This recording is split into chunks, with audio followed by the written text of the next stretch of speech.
Uttar Pradesh is home to 240 million people, a population so large that its electoral preferences dictate the entire country. The math is clinical. No party forms a stable government in New Delhi without first securing a massive share of the 80 parliamentary seats anchored here. For decades, a single inflexible rule governed how those millions voted. Caste is king.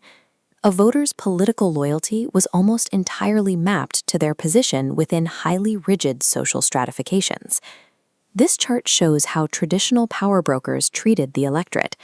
Legacy parties built impenetrable demographic fortresses by assembling specific combinations of upper castes, backward classes, or Dalits. Lock in a specific caste coalition, and you secured a guaranteed baseline of votes. But a rising tide of religious nationalism disrupted that system. Voters who traditionally evaluated politics through the lens of their local caste began voting based on a broader, unified Hindu identity, scrambling those historical demographic lines. The Bharatiya Janata Party capitalized on this shift, bypassing traditional demographic blocks to forge massive cross-caste coalitions that secured dominant victories in recent election cycles. Relying on the historical logic of purely caste-based vote banks is a strategy for failure in the current environment. To win the state's upcoming 2027 elections, political strategists have to engineer entirely new equations. Samajwadi Party chief Akhilesh Yadav is actively rewriting his political approach for this exact reality. Once known as a secular socialist, he now publicly jokes about consulting astrologers before major decisions, calling himself a neo-socialist. Looking at this equation, the foundation of his 2027 strategy relies on a social justice coalition known as PDA, targeting Pichta, or backward classes, Dalits, and minorities. It's a calculated variable designed to consolidate a broad anti-BJP base. But then the formula expands. Yadav is openly displaying expressions of Hindu faith, visiting temples and invoking verses from the Hanuman Chalisa. He is adding a layer of soft Hindutva to his secular caste coalition. This addition functions as a defensive variable.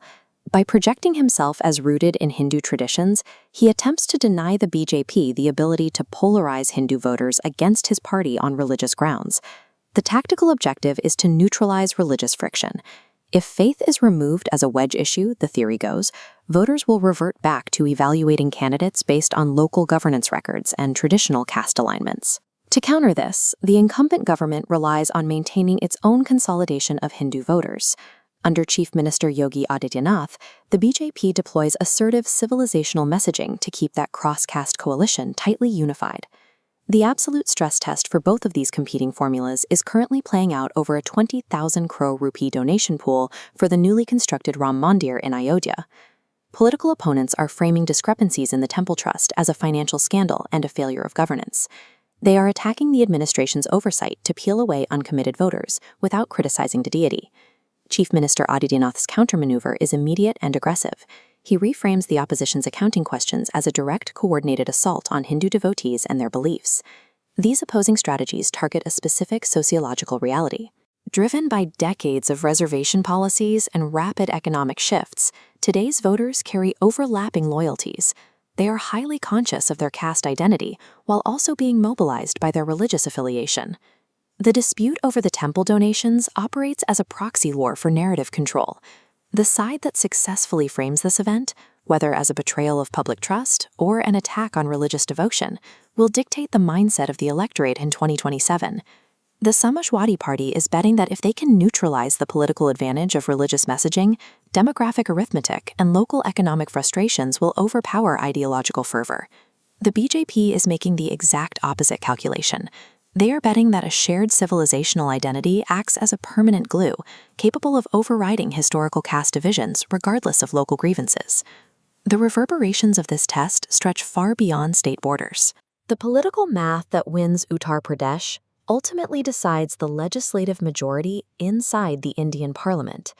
The final tally in 2027 will clarify which force, the historical gravity of caste or the newer pull of a shared faith, is currently the primary driver of political behavior in northern India.